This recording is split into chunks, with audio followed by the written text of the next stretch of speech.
நீங்க விசுவாசித்தாதான் உங்களுக்கு அற்புதம் நடக்கும். நீங்க விசுவாசித்தாதான் ஆண்டவர் பதில் கொடுக்க முடியும். விசுவாசம் இல்லாம எவ்வளவு நேரம் நீங்க ஜெபிச்சுக்கிட்டே இருந்தாலும் அந்த ஜெபத்தினால பிரயோஜனம் இல்லை. அனந்த வசனம் சொல்லுது, விசுவாசம் உள்ளவர்களாய் ஜெபத்தில் எவைகளை கேட்பீர்களோ அவைகளை எல்லாம் பெறுவீர்கள். மூல பாஷையில் அதுக்கு ஒரு அர்த்தம் சொல்றாங்க. நீ ஆண்டவரிடத்துல விசுவாசத்தோடு உன்னை கேட்கிற, பூமியில அது இல்லை, உலகத்திலேயே அது இல்லை, இல்லாத ஒன்றை நீ கேட்கிற, விசுவாசத்தோடு கேட்கிற, ஆண்டவர் உனக்காக அதை உருவாக்கி தருவாராம். அதான் விசுவாச ஜெபத்தினுடைய வல்லமை. நீங்க விசுவாசிங்க, இன்னைக்கு சோகமாயிருவீங்க, பிள்ளைகள் சோகமாயிரும், தேவை சந்திக்கப்பட்டுரும், கடன் பிரச்சனை மாறிடும். ஒன்றும் பயப்படாதுங்க. இன்னிலிருந்து ஒரு ஆசீர்வாதம். விசுவாசிக்கிறீங்களா? விசுவாசித்து என் கூட சேர்ந்து நீங்க இப்ப ஜெபிக்கணும். ஆண்டவரே, நான் விசுவாசிக்கிறேன், உம்முடைய வல்லமை, உம்முடைய வார்த்தை, உம்முடைய செயல்கள், கிரியைகளை எல்லாம் நான் விசுவாசிக்கிறேன்னு சொல்லி இப்போ உடைய விசுவாசத்தை அறிக்கையிட்டு ஜெபிச்சு பாருங்க. உடனே அற்புதம் நடக்கும். இப்போ அப்படிதான் நம்ம ஜெபிக்க போறோம்.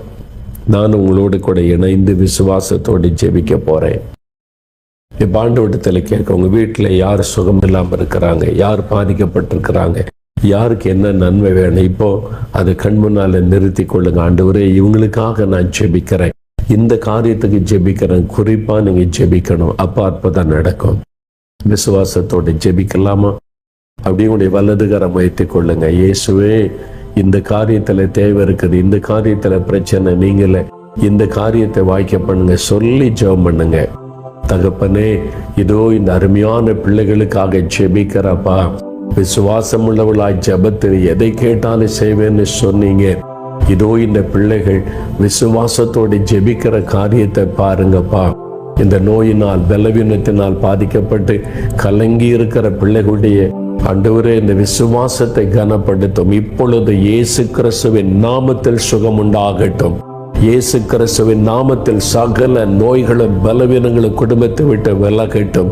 வியாதி படுக்கையில் இருக்கிறவள் எழும்பி நடக்கட்டும். இயேசுவின் நாமத்தில் இந்த மரண கண்ணிகளை கொண்டு வருகிற வியாதியின் கிரியைகள் அழியட்டும். இயேசுவின் நாமத்தில் அவருடைய தேவைகள் சந்திக்கப்படட்டும். கடன் பிரச்சனைகள் நீங்கட்டும். வருமானங்கள் ஆசீர்வதிக்கப்பட்டு பெருகட்டும். அற்புதங்களை நடத்தி அவளை மேன்மைப்படுத்தும். இயேசு கிறிஸ்துவின் நாமத்தில் அற்புதம் நடக்கட்டும்.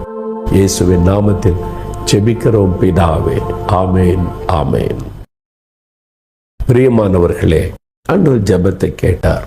விசுவாசத்தோட நம்ம ஜெபிச்சா போதும், பதில் வந்துடும். விசுவாசிக்கிறீங்களா? இப்ப நீங்க ஜெபிச்ச காரியத்தில் அற்புதம் நடக்க போதுன்னு விசுவாசிக்கிறீங்களா? சந்தேகப்படாதங்க. அப்படி இருதயத்துல கை